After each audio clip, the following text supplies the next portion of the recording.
if I'm facing you, the fist is thumb side down and straight, close to the ear.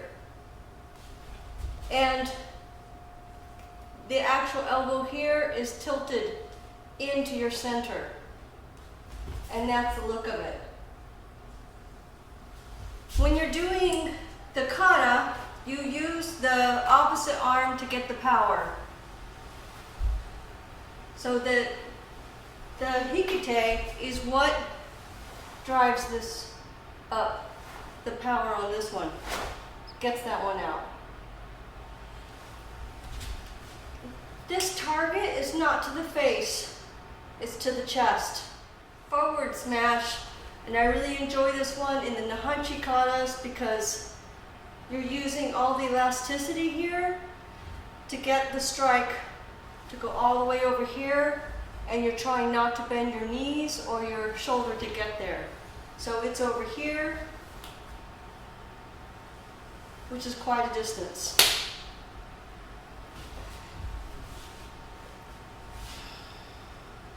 I find that most people have difficulty in manipulating the bones for a lot of our moves, especially on this one. The bone up in this part of the arm has to mimic the same level and plane as the forearm bone, and you have to understand where the edge of this bone is. Often I see that it's rotated up, more commonly it's rotated down. So you want the knife edge of the bone out, and here's the edge of the elbow. You're hitting on that bone, these two spots right here. The other thing that you need to do is close the space so tight inside of here that you can't get anything through. The forward smash is also used in Kusanku and in the Pinan katas. A strike inside to the person can be here. And also what I enjoy is that it can be used to break the arm. That's going to require a little bit of targeting, but you don't need that much power to do it. It's just holding the arm and coming through. It's sure to do its job. Another spot is in Pinan Yandan. Here, this arm can be used to wrap around to do the elbow strike. And then you also want to recenter your stance for that.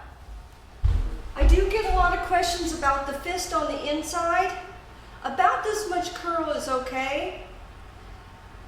If you want to think about it, it's nice to have it level, but it's sometimes difficult to create that levelness on the inside of your body space.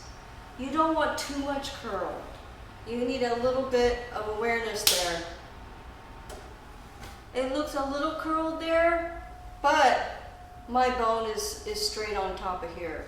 There's a Ushiro Hiji Ate in the last move of Pinan Sandan.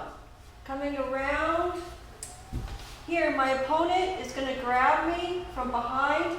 This is the use of the extension across your chest, but this one is also going at the same time into your opponent. So this is to the face and this is into their center. I will say that we practice a lot in our developmental years to keep the fist flush with the chest, and that takes time. A lot of people think that this is okay, but there's actual extension all the way back, and if you develop that extension back, you'll get more coverage on the Ushiro Hijiate. The most advanced one, I think, is when you don't have time to come all the way from the chamber out. That's used in the Yakusoku, and it's also used in the Nihonchi Nidan. How do you get that? It's by an internal rotation of the joint to get a curve, and the curve goes in to the strike and it replaces the momentum and distance you would have from the chamber. So it comes up and it comes straight, and you rotate inside the socket and then it comes out. That's different than just coming out back like that.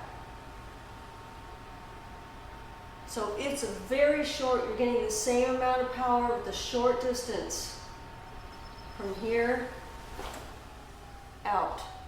And in Yakusoka, when you're under the person, you come in.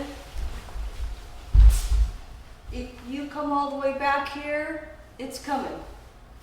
So this is another case for short distance. I drop, there's the straight, and now rotate the joint, and there's my curve and my straight. That's the most advanced one. How do you get there? You get there simply by first learning to come straight and then turn. But then you need to refine that motion to a small point inside of the joint. And that's how you'll get it. This Hiji Uke, when you do it, well, I see a lot of slow ones, but this is actually a quick block if your hands are immobilized. Again, I see the same issues where the upper part of the arm is doing something different than the forearm. They need to be on the same plane. The part that's hitting the mass is here, a flat spot. And it is direct, it's not going down. This is locked. And that's how you can create that hinge and this motion. The first two knuckles on top of the hip bone, only the first two knuckles, the back of the fist is flat, you lock it into the hip. That's the tense part, and then you relax the shoulders and you relax especially right here. It's just coming forward, one fist and back, one fist and back. And you need to be careful not to wind up before you get there. This is where the action is. You get there with your body. Use your koshi, and it's forward. Forward and back. It's quick. So the person comes in for the strike. It's quick. It's short distance. Don't overcommit.